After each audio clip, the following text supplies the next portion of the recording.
Hey everyone, আসসালামু আলাইকুম, welcome to my channel টিয়ার ইমন।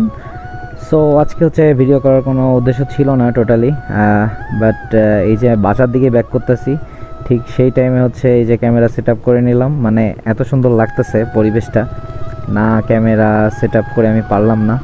মানে দেখেন, আপনারা বুঝতে পারবেন যে বৃষ্টি হয়েছে একটু আগে, আর বৃষ্টির পরে প্রকৃতিটা যে এত সুন্দর লাগে এইটা আমি আজকেই বিশেষ করে কেন যেন বুঝতেছি। এই কারণেই, কারণ আছি হচ্ছে এখন সাতক্ষীরাতে। সাতক্ষীরা হচ্ছে আপনার যেখানে আছি বর্ডারের সাইডেই ছিলাম এতক্ষণ। এটা হচ্ছে দেবহাটা বলে, এখানেও আবার আটকানো ছিলাম হচ্ছে পর্যটন কেন্দ্র। এটা হচ্ছে নাম রূপসী দেবহাটা ম্যানগ্রোভ পর্যটন কেন্দ্র আর কি। আর এখানে আসছিলাম আমি আর আমার ফ্রেন্ড আসছিলাম, দুজনেই উঁচু করে দিয়েছে বের হই। যাই হোক, বের হইতে লাগি আর বলতে লাগি আর কি, যেটা ব্যাপার হয়েছে সেটা হচ্ছে গিয়ে এখানে আসছিলাম হঠাৎ করে আর কি, প্ল্যান যে সাতক্ষীরাতে যাব, ওইভাবে আর কি প্ল্যান করে বের হয়ে যাওয়া। আর আমার ভিডিও করার আজকে ইচ্ছা ছিল না, তারপরে হচ্ছে আমার সুন্দর লাগতেছিল এইখানে। দেন এখানে কি বকের মতো দেখা গেল, একটা মেবি বক ছিল। যাই হোক, এইখানে দেখি ভাঙা। এই দেখেন সামনের এই ভিউগুলো অনেক সুন্দর লাগবে আপনাদের আমার মনে হয়, এই জন্যই ভাবলাম যে ক্যামেরাটা অন করে ফেলি আর ভিডিওটাও ছোট্ট একটা ভিডিও বানাই ফেলি। যদি ছাড়তে মন চায় ছাড়বো, আর না হলে ছাড়বো না। তারপরেও হচ্ছে এই জন্যই ভিডিওটা অন করলাম, মানে ক্যামেরা সেট আপ করে দেন ভিডিও করতেছি। দেখেন মানে পরিবেশটা কিন্তু অসাধারণ, বৃষ্টির পরে আরও বেশি অসাধারণ লাগতেছে। আর সাইডে হচ্ছে গিয়ে হচ্ছে নদী, সাতক্ষীরা তো এমনি নদী ভরা আশেপাশ দিয়ে, সাতক্ষীরার বর্ডার অঞ্চলে এটা। আর একটু সামনেই হচ্ছে ইন্ডিয়ার বর্ডার, সব কিছু পার হয়ে আসছি, ওই পারে ইন্ডিয়া বলা যায়, বলতেই পারেন। এখন হচ্ছে কি এই পর্যন্ত শুনছিলাম মাঝখানে যখন অনেক বৃষ্টি হয়েছিল তখন এই পর্যন্ত একদম ভরে গেছিলো সাতক্ষীরার এই যে এই জায়গাগুলো। যাই হোক, বিট এটা হচ্ছে ব্যাপার। আর এই জন্য এই ক্যামেরাটা অন করলাম আর ভাবলাম যে বৃষ্টি যেহেতু হয়েছে, যে মিটার টিটারের অবস্থা তো বুঝতে পারতেছেন যে পানি পড়ছে, বাইক মোটামুটি ভালোই ভিজছে আমার।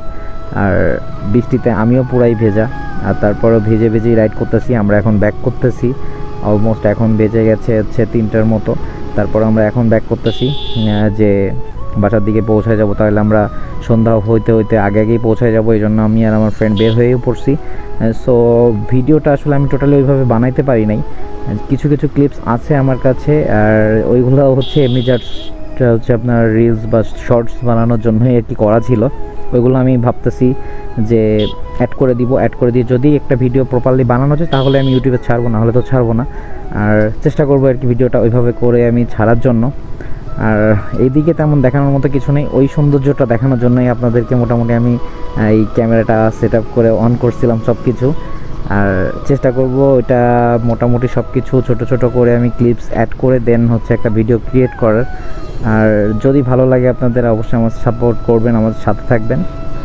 আর এইটুকুই আর কি, আর ভিডিওটা তেমন বড় করব না, চলুন আমরা ওই ভিডিওগুলোতে চলে যাই আর কি। যাচ্ছিলাম সাতক্ষীরার দিকে যাচ্ছিলাম, তখন হচ্ছে আমরা সার্চ করতেছিলাম যে ঐতিহাসিক কী নিদর্শন আছে এর আশেপাশে। তখন আমরা সার্চ করতে যে পাইলাম এই জায়গাটা, এটা হচ্ছে তেঁতুলিয়া জামে মসজিদ। এটা মোগল আমলে 1858-59 সালে হচ্ছে এটা নির্মাণ করা হয়। এটা হচ্ছে 6 গম্বুজের একটি মসজিদ। সো এটা একটা পুরাতন নিদর্শন যেহেতু, সেজন্য এখানে আসা। এই যে মসজিদটা, এটা হচ্ছে একটা 6 গম্বুজের মসজিদ, কিন্তু এখান থেকে তো আর ওইভাবে বোঝা যাচ্ছে না। এর আশেপাশে দেখেন ভিউটা অনেক সুন্দর আর কি, আমার কাছে অনেক ভালো লাগছে, যার জন্য এই ভিডিওটা করা। এখানে কিছু সতর্কীকরণ বিষয়ে লেখা। তুমি চাইলে ছুটে যাব পিছু পিছু, হাতে বাড়ালে দিয়ে দেব সব কিছু। তুমি চাইলে ছুটে যাব পিছু পিছু, হাতে বাড়ালে দিয়ে দেব সব কিছু।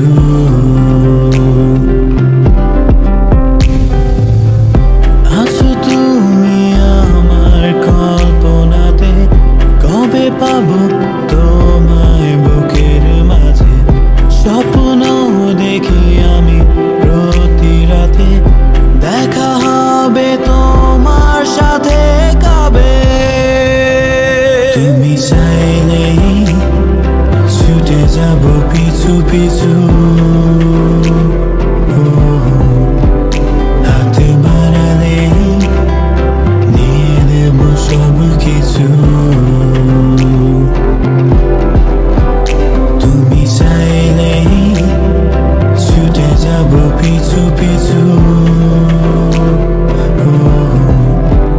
হাতে বাড়ালে দিয়ে দেব সব কিছু বারে বারে তোমায় আমার মনে পড়ে প্রতিটি ক্ষণে হাতটি ধরে যাব একই সাথে সমুদ্রেরই পারে চুপি স্বরে ডাকবে আমায় বলবে ভালোবাসো আমায় হারিয়ে যাব তোমায় নিয়ে ওই দূর তীরে